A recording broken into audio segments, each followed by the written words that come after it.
கிறிஸ்துவுக்குள் பிரியமானவர்களுக்கு ஆண்டவராகிய இயேசு கிறிஸ்துவுடைய இனிய நாமத்தினாலே வாழ்த்துக்கள்.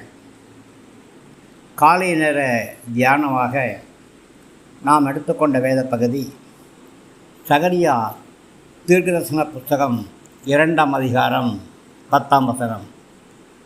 சீயோன் குமாரத்தியே, கெம்பீரித்து பாடு, இதோ நான் வந்து உன் நடுவில் வாசம் பண்ணுவேன் என்று கர்த்தர் சொல்கிறார்.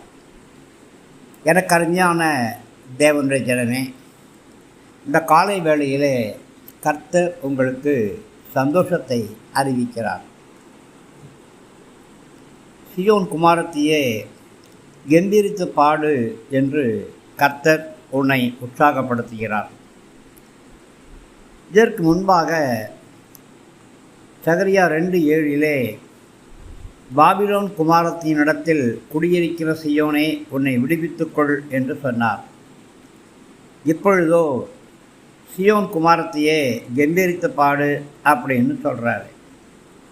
ஒருவேளை இந்த நாள் வரையிலும் நீங்கள் கெம்பீரிக்க முடியாமல் வேதனைகளை, சேதங்களை, வியாதிகளை, பலவீனங்களை அனுபவித்ததாய் காணப்படலாம்.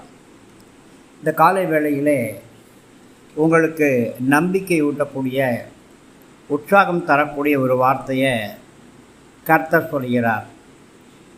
உனக்கு ஒருவேளை கஷ்டங்களும் வேதனைகளும் இருந்தாலும் கூட நீ கம்பீரித்து பாடு என்று சொல்லி உங்களுக்கு ஆறுதலான வார்த்தைகளை கர்த்தர் உங்களுக்கு சொல்லுகிறார். எந்த சிறையிருப்பாக இருந்தாலும் அந்த சிறையிருப்புகளை திருப்பி உங்களுக்கு ஒரு கம்பீரத்தை கொடுக்கும்படி கர்த்தர் விரும்புகிறார். இதுவரையிலும் அழுத நீங்கள் பாக்கியவான்கள், இனி நகைப்பீர்கள். கம்பீர சத்தத்தை அறியக்கூடிய பிள்ளைகள் பாக்கியவான்கள்.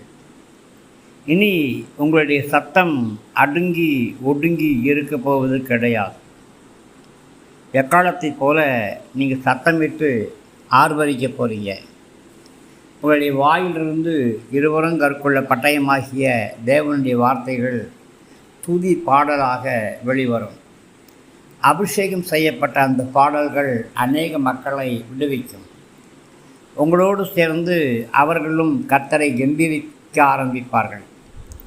அந்த அபிஷேகத்தை கர்த்தர் இந்த காலை வேளையிலே உங்கள் மேல் வைக்கிறார். நீங்கள் ஆசீர்வதிக்கப்பட்ட